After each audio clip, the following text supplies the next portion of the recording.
So I wanted to talk with everybody today about the updated Aquatic Invasive Species Management Plan that was released July 15th of last year during ISOF, and just provide you with some highlights. And I know many people have already heard a lot of what I'm about to say, but I'm providing more updated information about those individual items, so bear with me.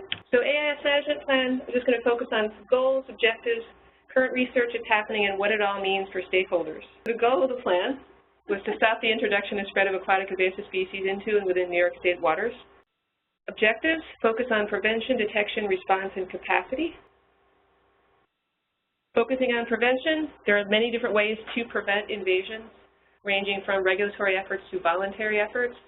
For regulatory efforts, there is Part 575, which focuses on regulated and prohibited species, which regulates or prohibits possession, sale, etc. of various aquatic invasive plants and animals. There's an amendment to Article 3 of the Navigation Law, which states that AIS spread prevention signs must be posted at public launches, and that PDF for that sign is available on our website if anyone would like to learn how to navigate to get there. Please feel free to contact me and I can direct you to it or just send you the PDF.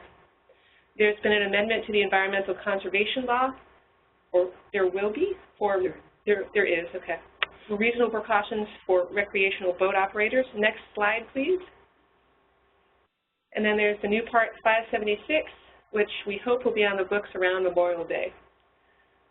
That's going to focus on reasonable precautions for cleaning, draining, and treating your boat and watercraft throughout New York, particularly if you're using public waters. Next slide, please.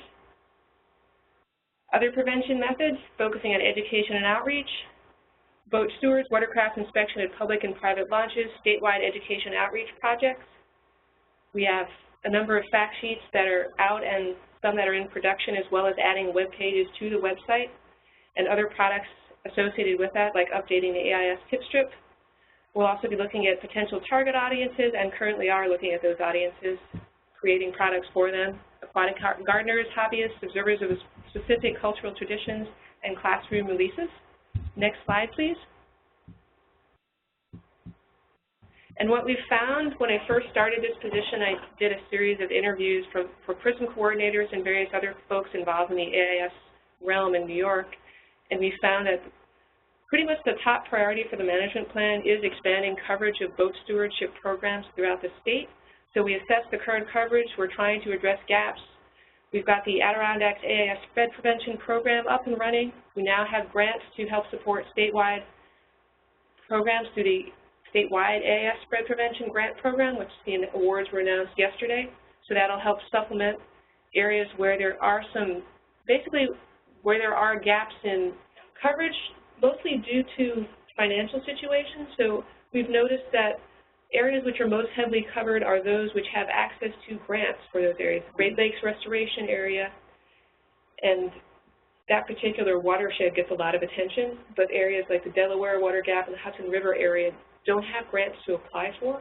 So we're trying to rectify that situation and get those people the support they need to provide coverage in those areas as well.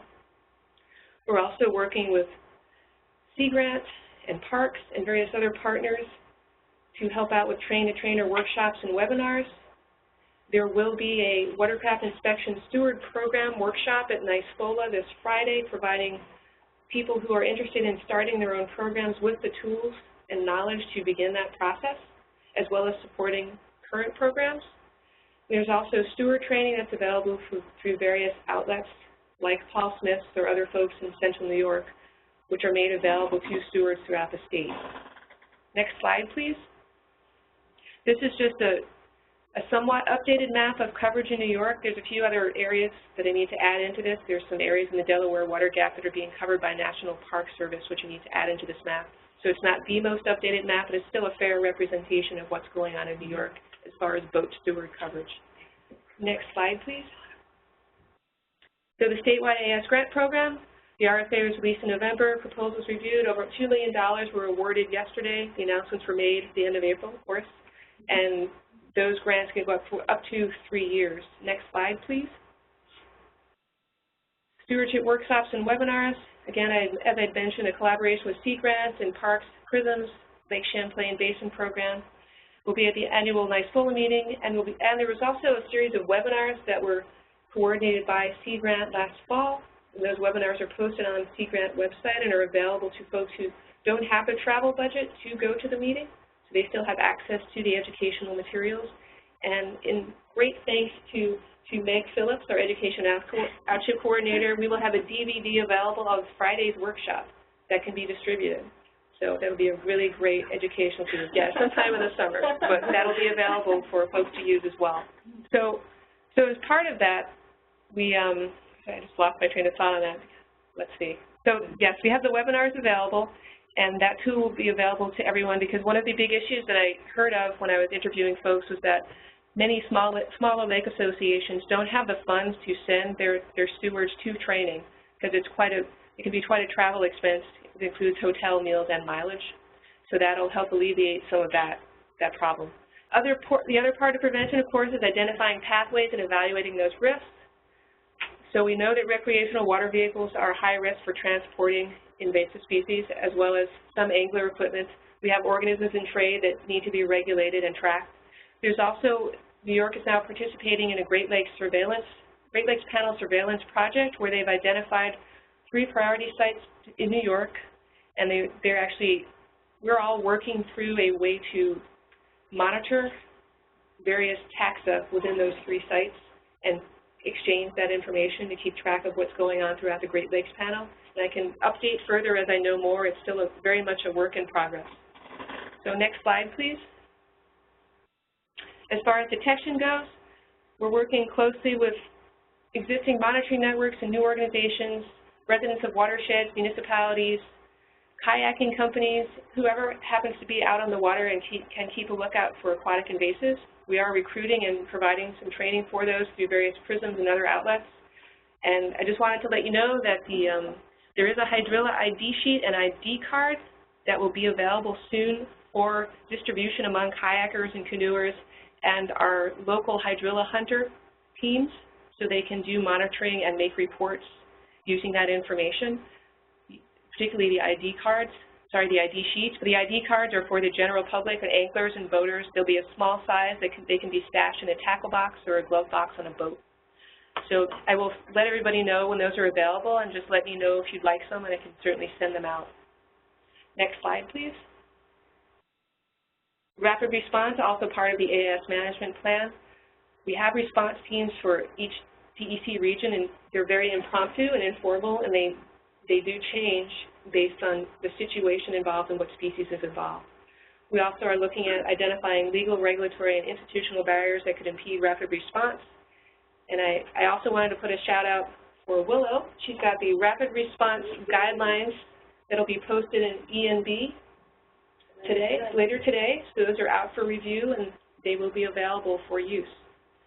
So we'll also be working on developing protocols for response, which are informed by those guidelines. Next slide, please. Some of the case studies, if we're looking at the response teams, recently discovered hydrilla infestations in New York, Ithaca 2011, Cayuga Inlet and Fall Creek, Buffalo area 2012, Tonawanda and Erie Canal, Croton on the Hudson 2013, and Henrietta in 2015. It was 2014? I didn't know. What did we miss in 2014? Oh, what did we miss in 2014? We got 1 year off. Next slide, please. Okay, so details in Ithaca, just looking at how that team is formed. Cayuga Task Force is led by the Finger Lakes Lake Ontario Watershed Protection Alliance. They have a project manager, and then they also work closely with CCE, or Cornell Cooperative Extension. Tompkins County handles the education and outreach part of that. Tompkins County Soil and Water Conservation District handles a lot of the administration and the regulatory parts of that as well.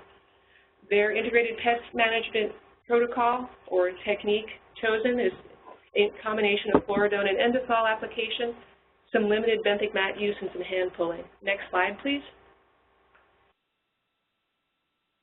In Tonawanda Creek and Erie Canal, the lead agency is U.S. Army Corps. They work closely with DEC Region 9, Cornell Cooperative Extension Erie County, hosts the website and webpage for the project and helps out with education and outreach. Canal Corps also works closely on this project because a lot of the application of herbicides involves regulating the flow of water through the canal. And Fish and Wildlife also provides input to this project as well. Their IPM choice is Endosol with a minimal hand pulling. They will be using some benthic maps in 2016, and we've asked them to provide the data from that because we're going to include that in the next round of benthic work group conference call to provide more information to that working group and the subsequent white paper that will be happening. Next slide, please. Details. The most recent discovery of hydrilla is in the Finger Lakes Prism region, Monroe County and Henrietta at the Tinker Nature Park Pond. The lead for this is Finger Lakes Prism. They're working closely with Monroe County Soil and Water Conservation District as well as DEC Region 8. Their choice option after consulting with the town is sterile grass carp that were introduced in October of last year, followed by benthic mats that will be placed this spring. So we'll see how that goes, and again, we'll adjust accordingly. We'll have a review at the end of the season to see how the benthic mats are progressing. Next slide, please. Croton River. Oh my. The project that keeps on evolving. So it involves a New York City drinking water reservoir at the northeast end, a non-tidal section with dams in the center part, and then the southwest section is a tidal bay and river mouth connected directly to the Hudson River and its tributaries.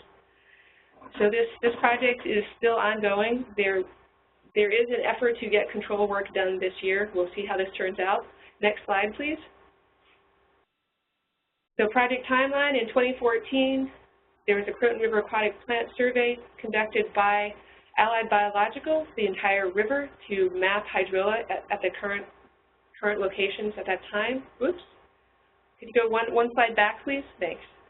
And that was based on the 2013 discovery of hydrilla by the New York Botanic Garden when they were doing a rare plant survey along the Croton River tidal areas. That was then followed, the aquatic plant survey in 2014 was followed in 2015 by a Hudson River aquatic plant survey, which assessed select 46 sites north of Croton up to Vanderburgh, the Kingston area, to see if hydrilla had made it out of the Croton River into other sites that had suitable habitat for it. And luckily for us, all results were negative. And we're assuming we're going to go ahead with monitoring 20 of those the highest priority sites out of the 46 that were chosen based on their habitat suitability characteristics. So those will be monitored this year by hydrilla hunters through LH Prism. In addition, to supplement the information from 2014, hydrilla hunters also did monitoring of some of the hydrilla in Black Rock Zone. So Croton monitoring was going on through volunteers at that site just to assess the increase in density, and we noticed that at that one location, hydrilla had increased over 55% in the area that it covered. So after the aquatic plant survey and the Croton hydrilla monitoring, which took place in the summer and early fall 2015, we followed that up with a dive study of the Croton River in October to assess the flow dynamics for potential herbicide treatments in that region, in the tidal region of the river. That in turn was followed up by a public stakeholder meeting, which provided information by experts, both Mike Netherland for Army Corps, Mark Heilman from CPRO, Chris Doyle from Allied Biological, who had conducted the plant survey, Scott Kishbaugh from DEC, and James Baljak from the Cayuga Task Force.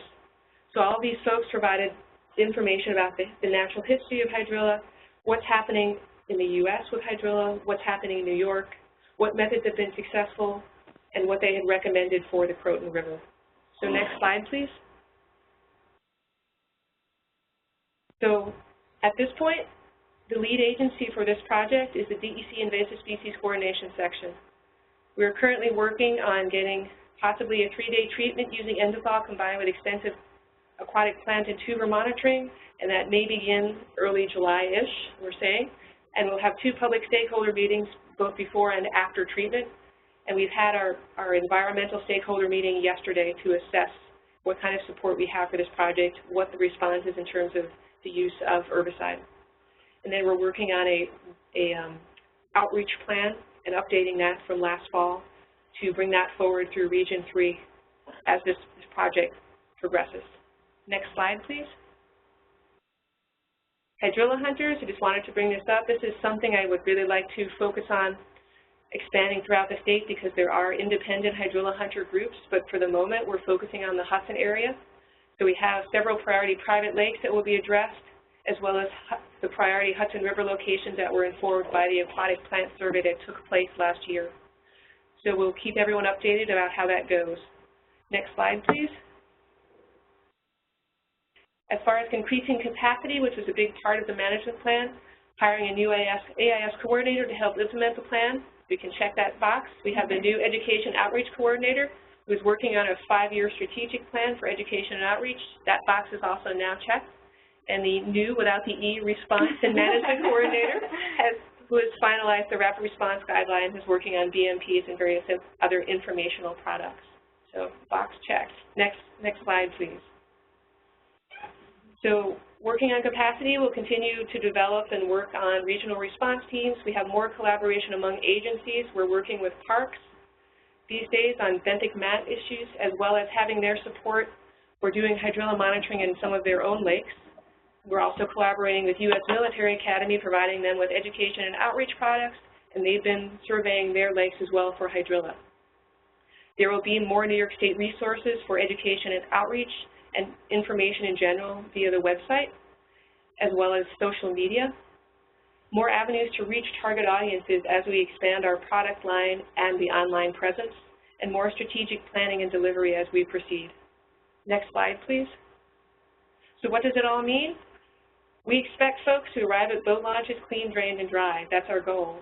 We want folks to be well educated and aware of these issues. We would like to see more local and rapid response, and we'll help to bring that about for the verified reports of invasive species.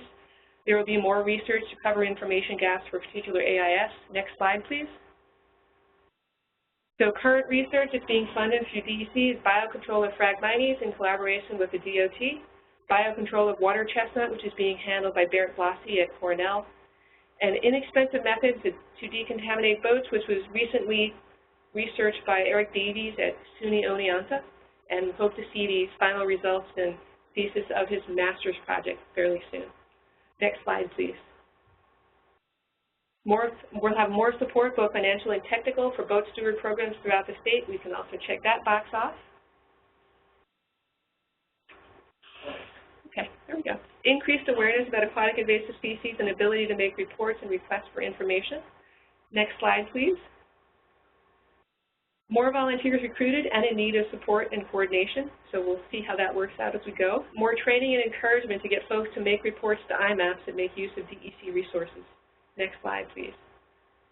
And some of the resources that are available on the DEC website, we've changed up the website quite a bit, so if you go to the top tabs, you'll see a section called Nature. We're under the invasive species section there, and then aquatic invasive species in New York State and invasive species regulations will be the tools that you'll need. And next slide. Right, you can also connect with us on Facebook. We do still put posts on Facebook and Twitter. Next slide. And thank you very much for your time, and I'm happy to answer any questions if we have some time left.